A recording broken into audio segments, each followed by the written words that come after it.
but there's some glitch. I guess we need to do it from the computer, and I'm not there yet. So we're just gonna do it like this for now until we, we enjoy it and well, we already enjoy it, but until we get, you know, situated.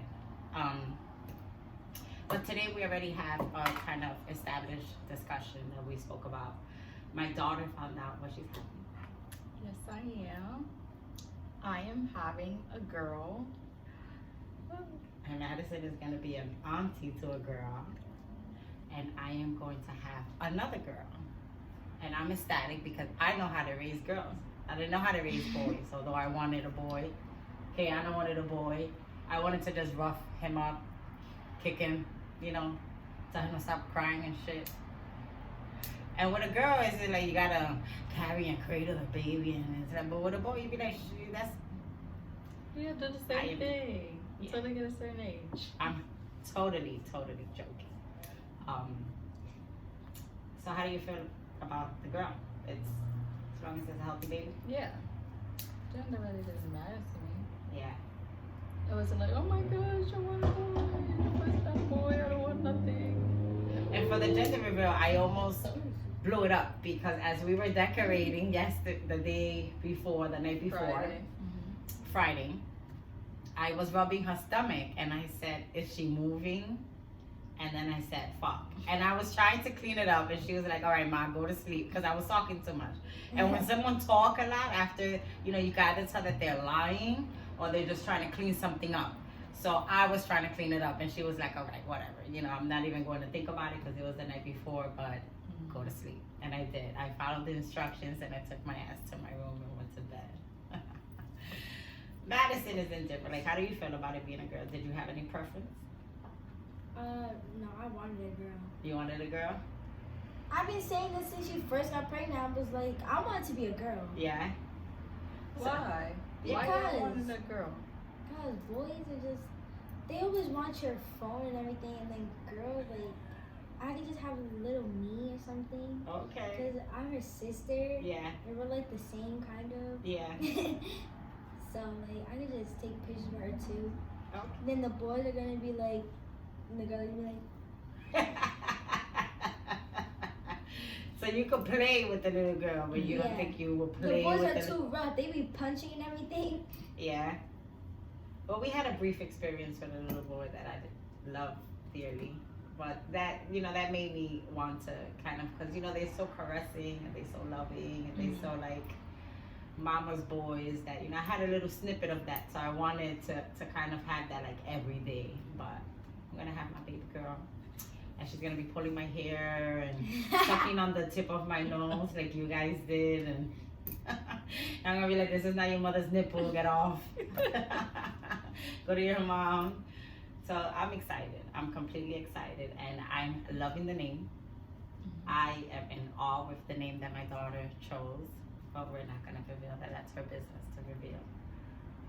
But I like that. So it's so ironic that having the gender reveal and having a girl around the same time, there's this Netflix documentary, a limited series that came out about this little boy named Gabriel Fernandez.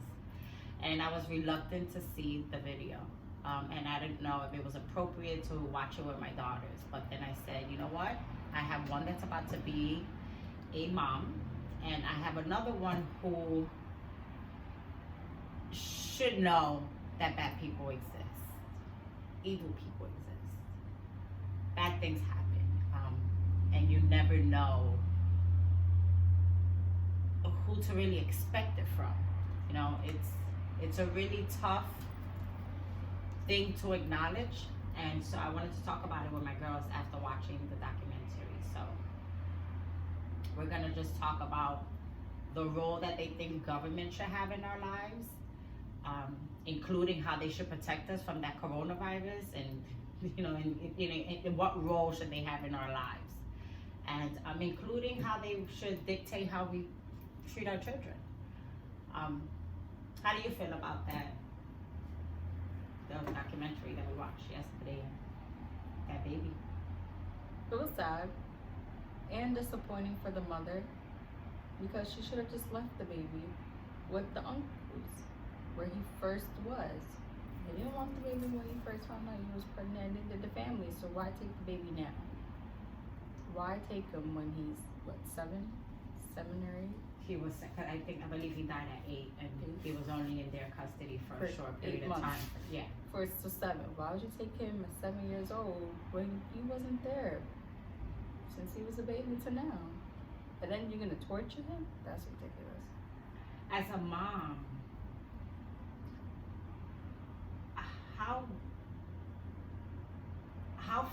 how can you imagine someone do that? Like, does she deserve the name mom?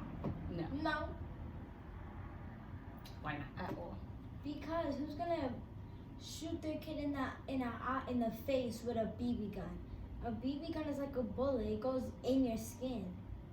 And he's only 8 years old. He's not even like a teenager. Like he's literally only 8. And he died at 8. No kid should die that young. Unless you have problems, then.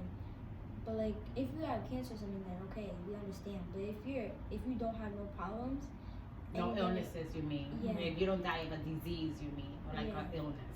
then that's ridiculous. Yeah. So ridiculous. Like, who's gonna abuse their own child? Like, okay, yeah, you did, like she said, okay, yeah, you didn't want it, just leave it with the grandparents.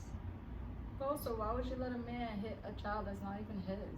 How do you feel about that? As you having another person responsible for the human being that you're carrying in your body, how would you look at or accept that your daughter's father disciplining her? And what would you accept and what would you not accept? And why? What would I accept? And what would you not accept? and I'll why? accept little plucks if she does something bad. That's discipline. What about if he loses control? If he loses You his should never anger? use control with a child. You should never do that. If you feel like you're gonna lose that much control, then you should just leave. Do you think a parent has the right over a child to do what they feel like doing with no regard to the child's rights? Do you think a mom's rights should come before a child's No. right? No. Okay, so what happened here also was that the social workers and the people responsible for protecting this child believed the mom. They believe. And they didn't even see the child. Or So see that the was. child's Do side. you believe that was error, or do you believe moms should have the right to tell the government, mind your business? What goes on in my home is what goes on in my home. You don't have the right to come in my home and ask me questions. Nope, not at all. Do you think the government has that right to come into your home and Yes. supervise you, so to speak? Yes. Why? Why do you think they have that right? Because that's another human life. You're gonna die soon. I'm sorry, sooner or later, and then it's gonna be me. So you're gonna torture me? No, I might as well not be with you. But what gives the government the right to tell you how to parent your child? So they could make everything better.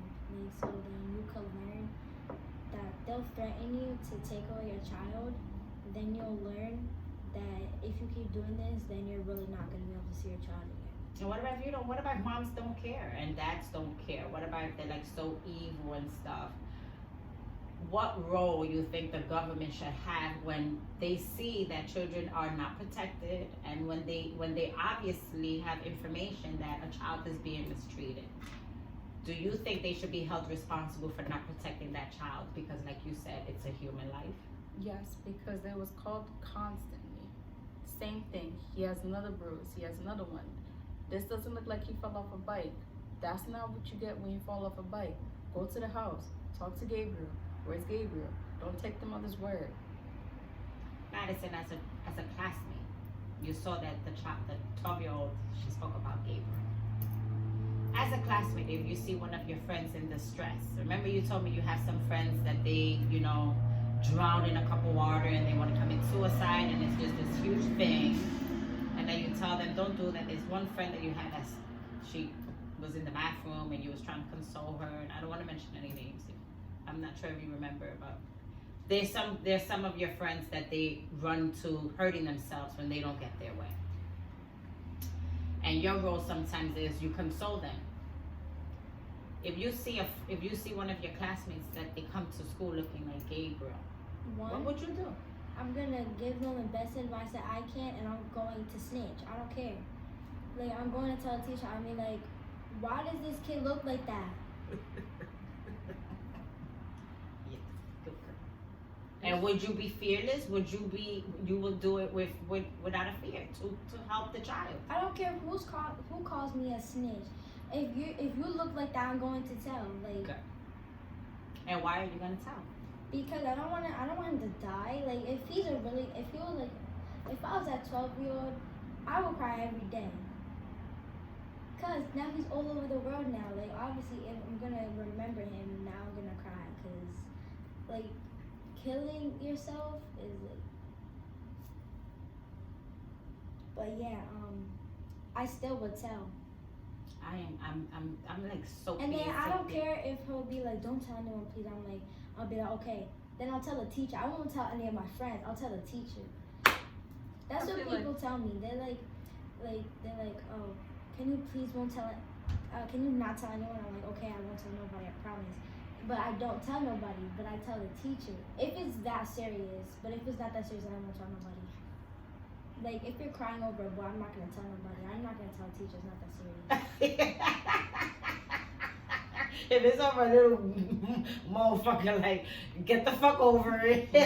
You know, get up, wipe your tears. Like, we don't cry over boys over here. Like, there's no crying in baseball. There's that kind of attitude. Like, please get over it. Like, yeah, you hurt, you cry for being hurt, you cry for feeling like if you're out of control, but you don't cry for someone's misbehavior, because when people misbehave and when people treat you the way they treat you, like they treated Gabriel, it had nothing to do with Gabriel.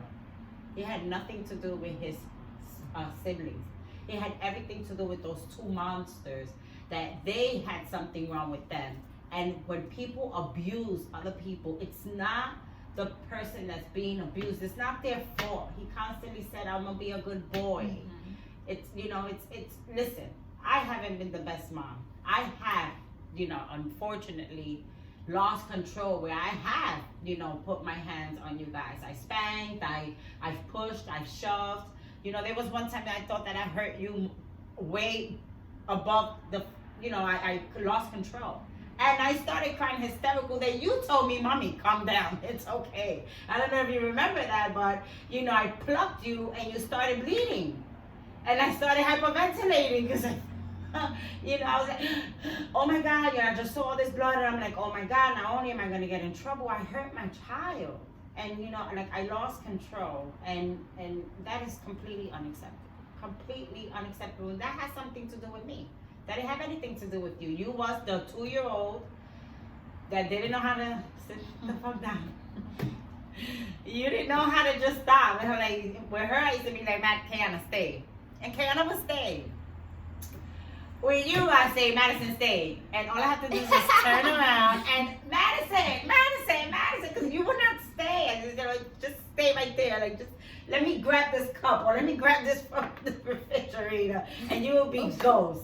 Like, you will be ghost. And I'm like, oh my God. So it was challenging, nonetheless. But what happened to Gabriel was a whole systemic problem. Everyone felt the mom just lost control, but every mom loses control. The stepdad was just trying to protect his wife. There's some men that they don't want to see children upset the other parent. There's some things that, if I'm a stronger parent, or you're a stronger parent than Sean, or Sean is a stronger parent than you, and Sean sees your daughter disrespect you, and your daughter speak to you in a way that's unacceptable, Sean may very well say, that's not how you talk to your mother. And take it upon himself to make sure that your daughter doesn't speak to you sideways. We've been on a visit with your dad. You've spoken to me kind of sideways in front of your dad, and the first thing he says is, don't talk to her like that. Right? That's because his job is to protect me as, the other parent. And even playing around, you have to kind of establish that kind of respect. But they tortured the kid. For no reason. I still don't understand why. I still don't understand how they could do that to an 8-year-old though. It's like, why would you do that to your own child? But specifically him? You have 2 other kids from this. They all from the same father. Why him? And I don't know how they